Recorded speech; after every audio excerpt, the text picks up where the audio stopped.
Mahkamah Session Kuala Lumpur diberitahu bahawa permohonan Ahli Parlimen Pontian Datuk Seri Ahmad Maslan untuk membatalkan pertuduhan pengubahan wang haram dan memberi penyataan palsu yang dihadapinya adalah tidak berasas dan pramatang.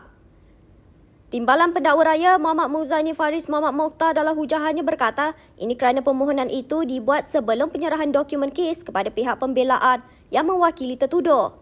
Muhammad Muzani Faris yang dibantu Timbalan Pendakwa Raya Siti Nur Hafizan Zakaria juga menegaskan pertuduhan yang dikenakan ke atas tertuduh adalah berasas dan tidak ada cacat celah kerana ia lebih bersifat fakta.